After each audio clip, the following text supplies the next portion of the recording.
लोहे की वस्तुओं को पेंट क्यों किया जाता है? चिप्स के पैकेट में हवा क्यों भरी होती है?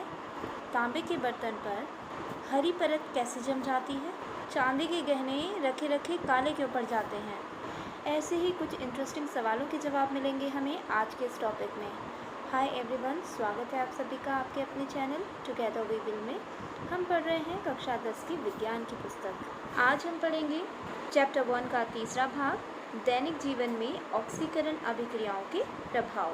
आपने देखा होगा कि लोहे की बनी वस्तुएं चमकीली होती हैं, लेकिन कुछ समय बाद उन पर लाल लाल परत बन जाती है। इस प्रक्रिया को आम भाषा में लोहे पर जंग लगना कहते हैं और विज्ञान में इसे हम कहेंगे संक्षारण। आइए इसकी परिभाषा देख लेते हैं। जब कोई धातु आर्द्रता, नमी, वायु या अम्ल आदि के संपर्क में आती है तो संक्षारित हो जाती है। इस प्रक्रिया को धातु का संक्षारण कहते हैं। आपने लोहे की बाल्टी, लोहे की खिड़की, दरवाज़ों पर इस तरह लाल लाल परत अवश्य देखी होगी। कुछ अन्य धातुओं में भी ऐसे ही परिवर्तन होते हैं, जैसे चांदी के ऊपर काली परत का आ जाना, तांबे के बर्तनों के ऊपर हरी हरी परत का आ जाना। ये सब संक्षारण के ही अन्य उदाहरण हैं। संक्षारण के कारण कार के स्ट्रक्चर्स, पुल, रेलवे लाइंस, लोहे के खिड़की, दरवाजे, जहाज आदि का बहुत नुकसान होता है। लोहे का संक्षारण एक बड़ी गंभीर समस्या है।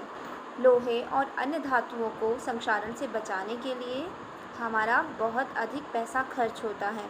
इसीलिए कई बार आपने देखा होगा कि धातुओं को संक्षारण से बचाने के लिए उन पर पेंट किया जाता है। इससे धातु सीधे वायु या नमी के संपर्क में आने से बच जाती है और उसका संक्षारण से बचाव हो जाता है। सामान्य तापमान पर सब्जियों को खुला छोड़ देने से आपने अक्सर देखा होगा कि वो खराब हो जाती हैं, उनका स्वाद बदल जाता है और उनमें एक गंदी बदबू आने लगती है। इसे हम कहते हैं विकृत गंधिता। पहले परिभाषा देख लेते हैं। भाई, वसायुक्त या तेलीय खाद्य सामग्री को वायु के संपर्क में रखने पर वह ऑक्सीकृत हो जाती है। इससे उसका स्वाद और गंध दोनों विकृत हो जाते हैं। इसे ही हम कहते हैं विकृत गंधिता। अगर हमें तैलीय पदार्थों को या पकी हुई खाद्य सामग्री को लंबे समय तक बचाना है तो हम उसके लिए क्या उपाय कर सकते हैं? या तो हम उन्हें फ्रीज़ कर देते हैं या फ्रीज़र में रख देते हैं। इससे क्या होगा, वस्तु का तापमान कम हो जाएगा, जिससे जीवाणुओं के पनपने की गति धीमी हो जाती है और हमारी खाद्य सामग्री सुरक्षित रहती है। या फिर हम क्या करते हैं, पके हुए सामान को जैसे लड्डू, मठरी, अचार, चटनी आदि को अगर हमें लंबे समय तक रखना है और उपयोग में लाना है तो हम उन्हें एयर टाइट कंटेनर्स यानी कि वायुरोधी बर्तनों में बंद करके रखते हैं। इससे वस्तुएं सीधे वायु के संपर्क में आने से बच जाती हैं और उनके ऑक्सीकरण की दर कम हो जाती है।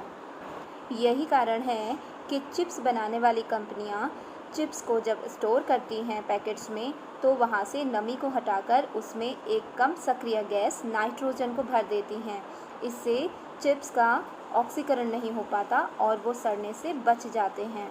अगर आपको मेरे लेक्चर समझ में आ रहे हैं तो प्लीज़ वीडियो को लाइक करें, शेयर करें और चैनल को सब्सक्राइब करें। आज के लिए इतना ही। Thank you.